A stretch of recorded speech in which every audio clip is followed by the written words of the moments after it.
Sedre la copa na nyezedre ena na kota kuina o ena wata kwani weri mego ani akoze weri mego wata bimigo o la go he ya pana nyezedre o eli ala go he la go pana nyezedre o Sébastien a pris le micro, Dani a pris le micro pour chanter. Remercier la RTI, remercier la marraine de Kinyakou. Ah, c'est le Jolomen.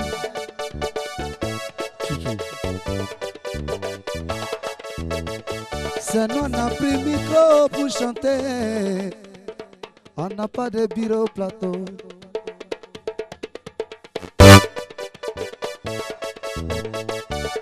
Oh Maléo, eh oui oh. Sébastien yo, eh oui oh. Garagba jijire yo, nyanzuku abawire oh. Garagba kore yo, nyanzuku abawire oh. C'est non après micro, on fait notre entrée. Une entrée triomphale, une entrée remplie de bénédictions, une entrée où il n'y a pas de jaloux, une entrée où Dieu a béni. Ene wata kame wurimeko, ani akosi wurime ene ya yase, atarame kese nalubru, nalubru, hey atarame kese nalubrea, tale wewe oh. Ene wata kame wurimeko, ani akosi wurime, abu wasirago oh, hey Jésus oh, merci oh, Jésus oh. Ah Jésus oh, ah eh, ah Jésus oh, ah eh, ah Jésus oh, merci oh, merci.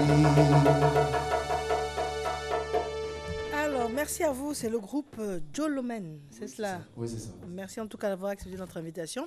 Nous avons choisi le lundi dans le cadre bien évidemment des vacances d'avoir un peu d'ambiance très différent du concept du mercredi. Alors nous allons inviter régulièrement des groupes comme ça les lundis et puis avoir quelques sonorités. Votre style bien évidemment on l'a compris, c'est le woyo. Oui, c'est le zouglou. Voilà, c'est le zouglou. D'accord, en tout cas nous on vous retrouvera juste un peu plus tard. Et puis, ce sera avec grand plaisir pour qu'on puisse terminer également cette émission en musique.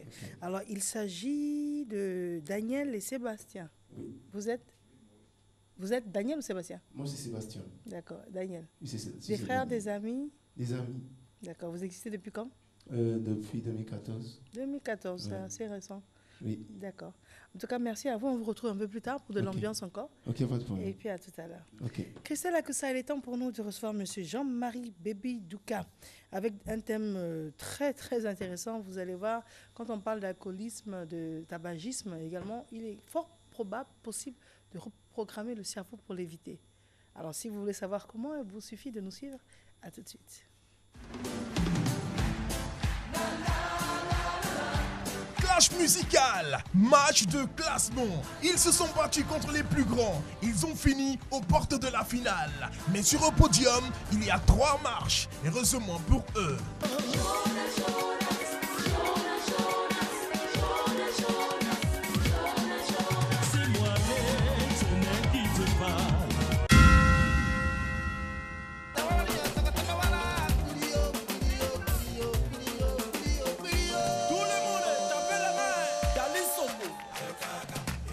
Ce lundi 22 août à À 14 h à l'espace, Seni Fofana de Port-Boué quitte la musique religieuse où du Zouglou remportera la 3e place pour cette édition 2016. Tous en bleu et noir, les couleurs des vacances 2016 en Côte d'Ivoire pour voir qui sera au tapis.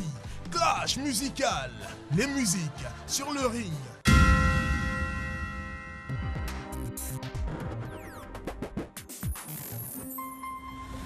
On s'éclate, on s'éclate, on s'éclate, on s'éclate, Qui a dit ça? Je vais t'allumer. De me dire que tu es capable, moi aussi je suis capable. Je suis docteur.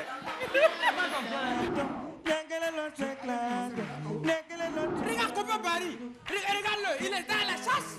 Il est un chasseur, un braconnier. Salomon Kalou qui est dans une trajectoire curviligne.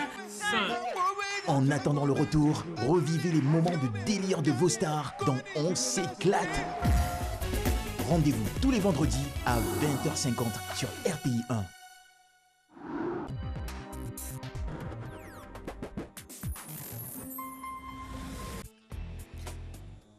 Alors, nous sommes de retour en studio. Monsieur Jean-Marie Baby Douka est installé. Bonjour à vous. Bonjour Mariam. Alors, comment on définit votre métier? Alors, il faut dire que la programmation neurolinguistique permet d'agir au niveau de la psychothérapie, c'est-à-dire de permettre aux gens qui ont des souffrances morales d'avoir le bien-être. Quelqu'un, par exemple, qui traverse un deuil, de faire passer le deuil. Quelqu'un, par exemple, qui est triste, de retrouver la joie. Quelqu'un qui a peur, de retrouver la sérénité, etc. Au niveau de la psychothérapie. Il y a aussi au niveau du coaching. C'est-à-dire quelqu'un qui est déjà bien, comment faire pour améliorer son état d'aisance. Aussi, quelqu'un qui veut être efficace dans la vie, que ce soit dans les études, au niveau professionnel, etc. En un mot. D'accord, mais est-ce que c'est une science récente? Parce que ce que vous dites, je dirais presque que c'est le quotidien, c'est la vie qui est faite de haut, de bas, de douleur, de tristesse, de joie, que l'on traverse sans avoir recours à ce genre de science. Donc, est-ce qu'aujourd'hui, c'est une nouvelle manière de vivre? Tout à fait, c'est une nouvelle science. Une nouvelle science qui est née aux États-Unis et qui est partie du fait du constat que certaines personnes avaient du succès, pendant que d'autres avaient du mal à avoir le moins de succès. Mais est-ce que c'est pas ce qu'on appelle l'aura? Est-ce que c'est pas ce qu'on appelle en Afrique l'étoile de quelqu'un? Effectivement, c'est ce qu'on appelle l'étoile. Mais la programmation neurolinguistique a découvert qu'à tout moment, chacun peut éveiller son étoile. Or, avant, on pensait qu'on naissait avec l'étoile. Et si on n'avait pas la chance d'avoir une étoile à la naissance... Soit on se dit que soit on a une étoile qui brille, soit on a une étoile qui ne brille pas. Comme on dit, il y en a qui pensent qu'ils sont venus accompagner les autres. Il y en a qui sont faits pour briller et puis d'autres, on va accompagner les autres. C'est faux? Non, c'est faux. On n'est pas venu pour accompagner les autres. Autrement dit, on n'aurait pas ce talent, ce potentiel qui est en nous. Voilà. À la base, à la naissance, nous avons tous le même potentiel. Certains ont la chance que ce potentiel soit éveillé dans une certaine mesure qui leur permet d'exceller.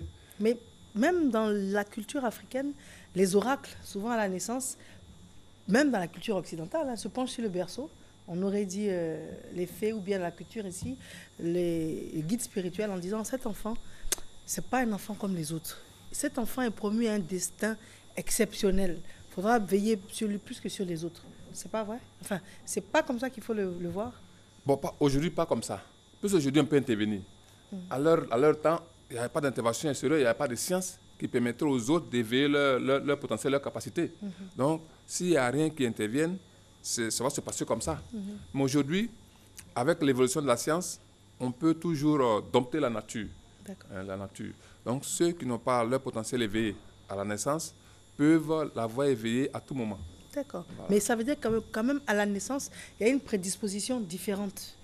Absolument. Chacun a son étoile, comme on dit, mais ce qui est possible aujourd'hui, c'est de rectifier, de combler les défaillances. Tout à fait. C'est ce qui est possible aujourd'hui. Chacun, en fonction de son type de cerveau, a des domaines où il peut exceller, où il y a des choses qu'il peut faire plus aisément.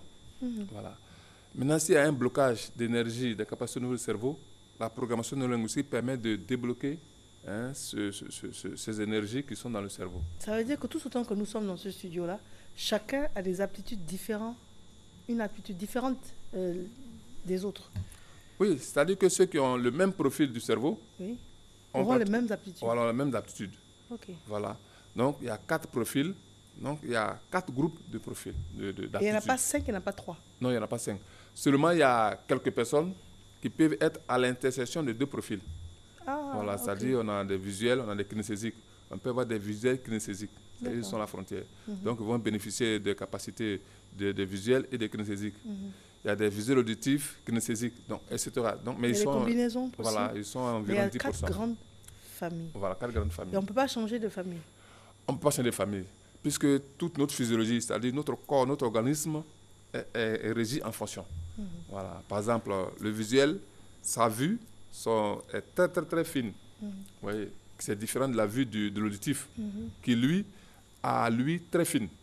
Voilà. Donc, c'est depuis le niveau physiologique jusqu'au cerveau. Voilà. Donc, il y a une combinaison qui fait qu'on ne peut pas du jour au lendemain changer de catégorie.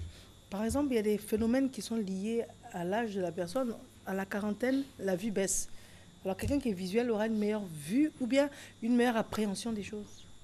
Oui, naturellement, si le visuel n'est pas malade, si le visuel n'est pas malade, effectivement, il aura une meilleure vue par rapport à l'auditif.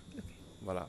Mais s'il est malade, effectivement, il sera beaucoup lésé parce qu'il sera beaucoup diminué. Parce que son cerveau appréhende l'environnement à partir de la vue. Et si la vue est affaiblie, lui, il aura du mal à enregistrer des informations à partir de ses oreilles. D'accord. Voilà. C'est pourquoi il faut veiller à ce que les enfants, quand ils sont dans une situation d'apprentissage, s'ils sont visuels, il faut veiller au dépistage pour voir s'ils voient bien, pour s'assurer qu'il n'y a pas une différence, une faiblesse à ce niveau-là. À ce niveau-là. Voilà. Très bien. Alors, notre sujet... Alors, on revenait bien évidemment sur le détail de tout cela pour vous faire réaliser la dimension de ce qui est possible aujourd'hui avec la programmation neurolinguistique. Alors, notre sujet d'aujourd'hui, c'est programmer les cerveaux pour éviter l'alcoolisme et le tabagisme.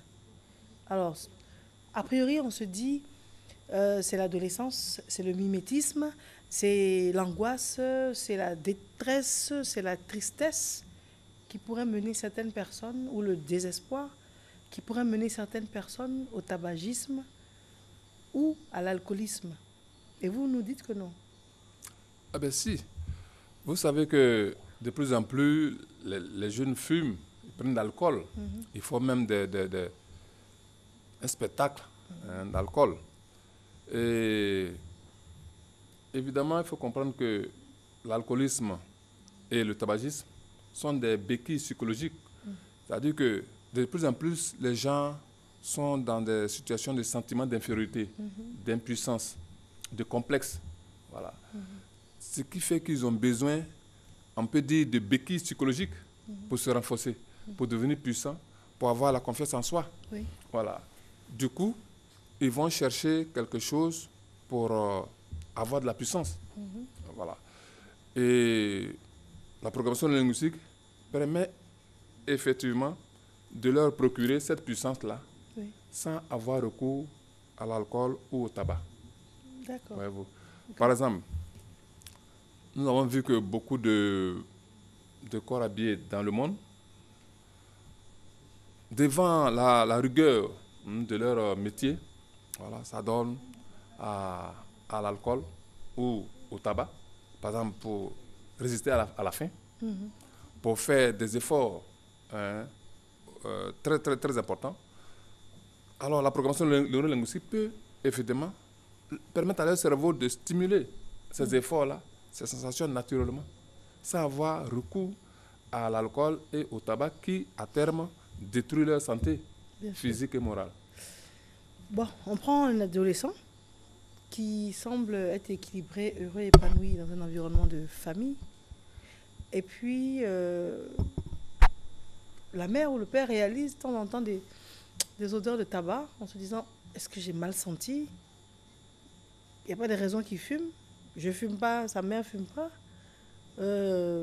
Ses amis, son ami est correct. Celui qu'on voit tout le temps à la maison, il est très correct. Il n'y a pas de raison, il est heureux dans son environnement. Ça doit être une fausse alerte. Et malheureusement, on réalise qu'au bout de très peu de temps, que l'enfant se cache et puis fume avec ses amis. Alors, là, c'est un cas concret. Et on aurait dû agir avant sur son cerveau pour éviter Mais malheureusement, on s'en rend toujours compte un peu tard. Tout à fait.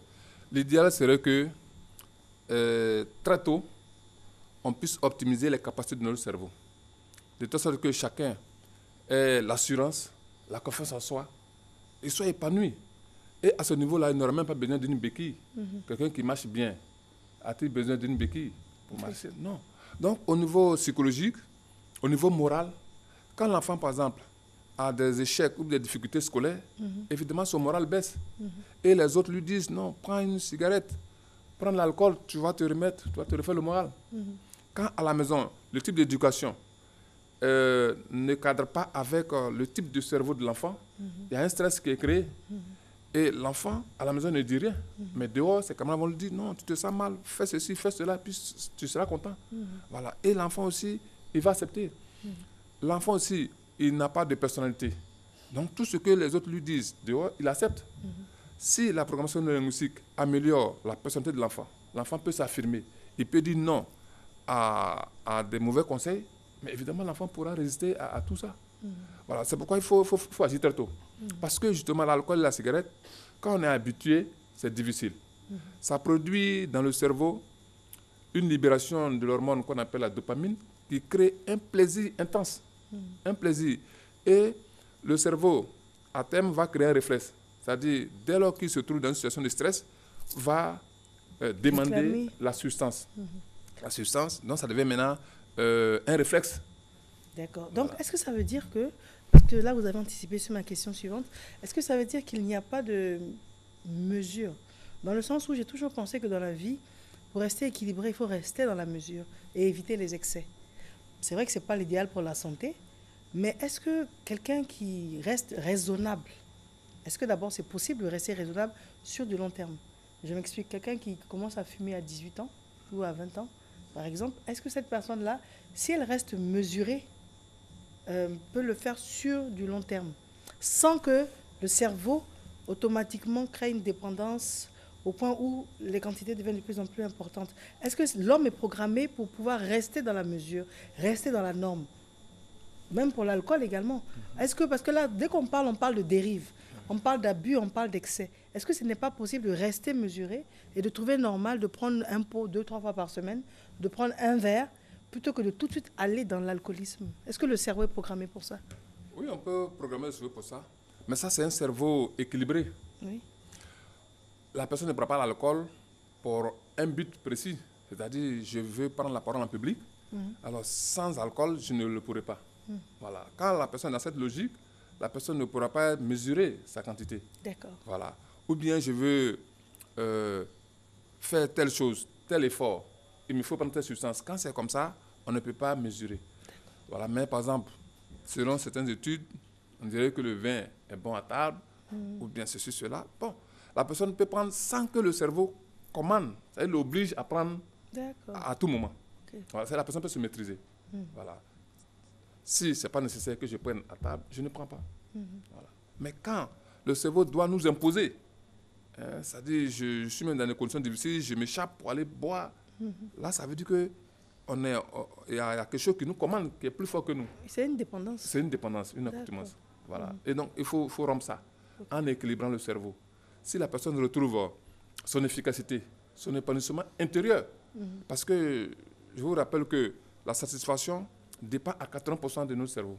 À 80%. Voilà. Donc, ça veut dire que le cerveau suffit à lui seul pour qu'on soit satisfait. Donc, on n'a pas besoin, en principe, de substances telles que le tabac et l'alcool pour avoir la joie. Comment, je prends le cas d'une femme qui a, son mari l'a quittée, bon, elle a appelé Madame Catastrophe. Et elle se réfugie dans l'alcool en se disant, bon là au moins, personne ne m'embête et puis c'est agréable. Alors, quelqu'un qui est dans ce genre de désarroi, qui trouve un équilibre dans l'alcool, il faut une très forte capacité morale pour pouvoir surmonter ce genre d'épreuve. Et la programmation neurolinguistique peut aider à cela. Tout à fait, on a fait ça pour une femme, une jeune fille, que son fiancé, ou bien son ami a quitté pour aller en Europe. Et effectivement, elle était dans le désarroi. Elle devrait fumer, prendre l'alcool pour pouvoir avoir le sommeil. Voilà. Et on m'a appelé, on m'a dit que c'était vraiment urgent parce qu'elle en prenait un peu trop. Voilà. Donc, Ça, en 2 séances, c'est-à-dire en une journée, on a pu stopper ça. C'est-à-dire le cerveau a effacé ce traumatisme-là. Voilà. Et donc, la personne a retrouvé normalement le sommeil. D'accord. Vous avez parlé d'un élément important, je ne sais plus à laquelle de nos rencontres. Vous avez dit que pour cela, il faut beaucoup de volonté. Il faut que la personne soit prédisposée et que la personne veuille pour pouvoir agir sur son cerveau. Oui, puisque ce sont des exercices. On a remarqué que, notamment dans le cas des fumeurs chroniques, les enfants qui viennent sous la recommandation de leurs parents, ils trichent avec l'exercice. Puis ce sont des exercices que la personne doit faire librement. Voilà. Et si la personne n'est pas consentante, elle va tricher lors des exercices. Elle ne va pas s'y prêter. C'est tout. Donc il suffit d'être d'accord pour participer aux exercices. Voilà, c'est la seule volonté. Sinon, ce n'est pas un effort qu'on demande. L'enfant, l'adolescent ou la personne qu'on veut aider n'a souvent pas conscience qu'elle est au fond du trou et que, au contraire, les gens l'embêtent en voulant l'aider parce qu'elle veut rester et puis s'isoler. Alors souvent, il n'y a pas de volonté manifeste de s'en sortir.